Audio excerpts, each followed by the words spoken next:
જિલ્લા પંચાયતના પ્રમુખ શ્રીમતી ડિમ્પલબેન રાજ, મારા સાથી ધારાસભ્ય શ્રી રમેશભાઈ મિસ્ત્રી, શ્રી દેવકિશોરદાસ સ્વામી, શ્રી અરુણસિંહ રાણા, શ્રી રીતેશભાઈ વસાવા, રાજ્યના મુખ્ય સચિવ શ્રી મનોજકુમાર દાસ, જીએનએફસીના managing director Shri Rajkumar Beniwal, collector Shri doctor Navnath Gavane, જીએનએફસીના ઇન્ડિપેન્ડન્ટ ડિરેક્ટર શ્રી અજય ખરે, આમંત્રિત સર્વે મહાનુભાવો, પ્રેસ મીડિયાના મિત્રો, સૌને મારા નમસ્કાર. વિશ્વ નેતા અને યશસ્વી વડાપ્રધાન શ્રી નરેન્દ્રભાઈ મોદીએ તેમના વડાપ્રધાન તરીકેના સુશાસનના સળંગ 12 વર્ષ પૂર્ણ કર્યા છે. જીએનએફસીના 50 વર્ષ પણ આજે પૂર્ણ થઈ રહ્યા છે. તે એક સુભગ સમન્વય છે.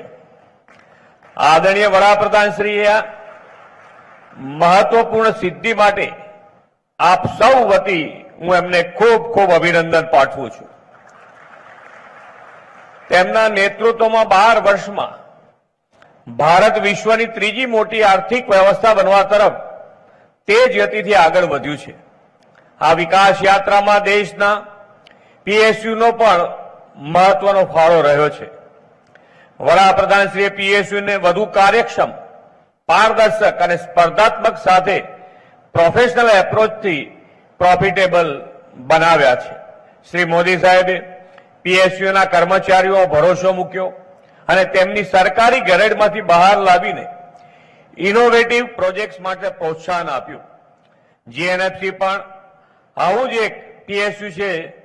તેની 5 દાયકાની સફર માત્ર કંપનીની સફળતાની ગાથા જ નથી, પણ રાજ્યના વિકાસ, ખેડૂતોની સમૃદ્ધિ અને આત્મનિર્ભર ભારતના નિર્માણમાં આપેલા યોગદાનની અનન્ય સિદ્ધિ છે. આ માટે હું જીએનએફસીની મેનેજમેન્ટ ટીમ અને સમગ્ર જીએનએફસી પરિવારને ખૂબ ખૂબ અભિનંદન પાઠવું છું. હરિયાળી ક્રાંતિમાં યોગદાન આપવા માટે સ્થપાયેલી જીએનએફસી આજે ફર્ટિલાઇઝર રિવોલ્યુશનની લીડર બની છે. શ્રી મોદી સાહેબે દેશનું નેતૃત્વ સંભાળ્યા બાદ દેશમાં બંધ પડેલા ફર્ટિલાઇઝર કારખાના શરૂ કરાવ્યા. દેશના ખેડૂતોને સમયસર અને પૂરતું ખાતર મળી રહે તે માટે ટેકનોલોજીનો સમન્વય કરાવ્યો છે અને ફર્ટિલાઇઝર સેક્ટરના વિકાસને તેમણે નવી દિશા આપી છે. ખાતરમાં આત્મનિર્ભરતાના કારણે આજે વૈશ્વિક પરિસ્થિતિમાં પણ ખેડૂતોને ખાતર આપવા આપણે સક્ષમ છીએ. ખેડૂતોના ઉપયોગ માટે ખાતરનું નીમ કોટિંગ વડાપ્રધાનશ્રીના દિશા દર્શનમાં કરીને જીએનએફસીએ યુરિયાના કાળા બજાર અટકાવવામાં અને ખેડૂતોના હિતનું રક્ષણ કરવામાં ખૂબ મોટી ભૂમિકા ભજવી છે. જે કોઈને ન સૂજે તે મોદી સાહેબને સૂજે. શ્રી મોદી સાહેબે લીંબોડીના તેલનું નીમ કોટિંગ માટે ઉપયોગ શરૂ કરાવ્યો અને ગ્રામીણ મહિલાઓના સેલ્ફ હેલ્પ ગ્રુપને લીંબોડી ભેગી કરીને વેચવાથી આવકની શરૂઆત થઈ. નીમ પ્રોજેક્ટ હેઠળ જીએનએફસી દ્વારા લીમડાના તેલમાંથી બનાવેલા ઓર્ગેનિક ઉત્પાદનોની માંગ પણ ખૂબ વધી છે. આ પ્રોજેક્ટ દ્વારા 4.50 લાખથી વધુ ભૂમિહીન મહિલાઓને આર્થિક રીતે પગભર કરવાનું ભગીરથ કાર્ય જીએનએફસીએ કર્યું છે. તેની આંતરરાષ્ટ્રીય કક્ષાએ પણ નોંધ લેવાઈ છે. જીએનએફસીના મેનેજમેન્ટ નીમ પ્રોજેક્ટ સાથે માઇક્રો ન્યુટ્રિશન, પર્યાવરણલક્ષી પ્રોડક્શન પ્રોસેસ, ડિજિટલ ગવર્નન્સ જેવા ઇનિશિયેટિવ્સ પણ તેમણે સમય સાથે કદમ મિલાવીને લીધા છે. જીએનએફસી દ્વારા કોર્પોરેટ સોશિયલ રિસ્પોન્સિબિલિટી હેઠળ 50 વિકસિત ગામો વિઝન 2047 અને નર્મદા નગર કોમ્યુનિટી સેન્ટર જેવા સામાજિક ઉત્કર્ષના કાર્યો પણ થઈ રહ્યા છે. તે ઉદાહરણરૂપ છે. પર્યાવરણની જાળવણી સાથે ગ્રીન કવર વધારવાની પ્રતિબદ્ધતા રૂપે મિયાવાકી વન, નમો વડવન અને ઓક્સિજન પાર્કનું પણ આજે અહીં લોકાર્પણ થયું છે. દેશની સ્વતંત્રતાના 100 વર્ષ થાય ત્યારે ભારતને વિશ્વની અગ્રીમ વિકસિત અર્થવ્યવસ્થા બનવાનું વડાપ્રધાનશ્રીનું સ્વપ્ન એ સૌનું રાષ્ટ્રીય મિશન છે. આ માટે ગુજરાત સરકારે 2047 સુધીનો રોડમેપ તૈયાર કર્યો છે. આ રોડમેપ અંતર્ગત આપણે 6 જુદા જુદા ઝોન ગુજરાતના બનાવ્યા છે અને આ 6 ઝોનમાં સેક્ટર સ્પેસિફિક કયા કયા સેક્ટરમાં હજુ પણ 2047 સુધીમાં ક્યાં સુધી વધી શકાય એ બધા જ રોડમેપ સાથે તૈયાર છે. અને આજે તમે અહીંયા આગળ જીએનએફસી ની પણ આ ફિલ્મ જોઈ, એની અંદર તમે બરોબર તમારું ધ્યાન હતું કે નતું, પણ મારું ધ્યાન હતું કે તમે પણ 47 સુધીનો રોડમેપ તૈયાર કર્યો છે અને અત્યાર સુધી જે તમારી જર્ની છે એના કરતા 10 ગણી સ્પીડે તમે આગળ વધવાની તૈયારી કરી છે. એટલે આજે તમે 7,000 કરોડ ઉપર છો, એ તમે 2047 સુધીમાં 70,000 કરોડ રૂપિયા સુધી પહોંચવાનો.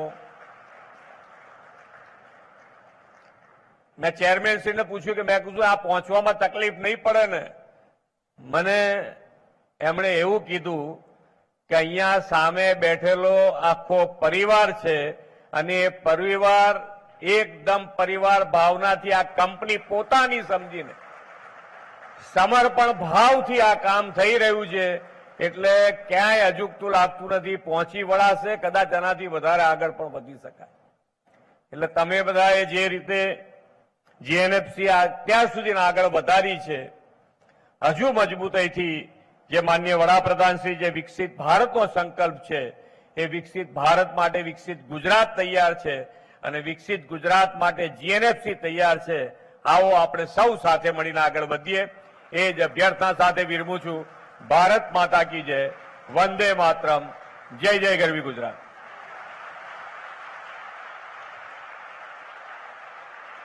ખૂબ ખૂબ આભાર સાહેબ. આપના પ્રેરણાદાયી શબ્દો હંમેશા જીએનએફસી ને રાષ્ટ્ર નિર્માણના માર્ગ પર આગળ વધવાની નવી ઉર્જા આપે છે. આજના આ ગૌરવશાળી સુવર્ણ અવસરને યાદગાર બનાવવા બદલ જ્યારે માનનીય મુખ્યમંત્રી સાહેબ અને મંચસ્થ મહાનુભાવ અને આપ સૌ અતિથિઓ અહીંયા ઉપસ્થિત છો, ત્યારે હું જીએનએફસીના એક્ઝિક્યુટિવ ડિરેક્ટર શ્રી નીતિનભાઈ પટેલ સાહેબને મંચ પર આમંત્રિત કરું છું તેઓના આભાર વચન માટે.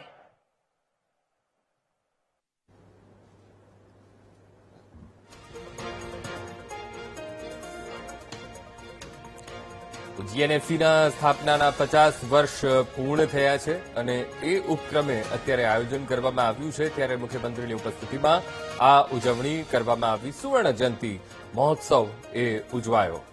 તો જીએનએફસી મિયાવાકી વનનું ઉદઘાટન થયું. 22,000 ચોરસ મીટર વિશાળ જગ્યામાં મિયાવાકી વન એ ફેલાયેલું છે.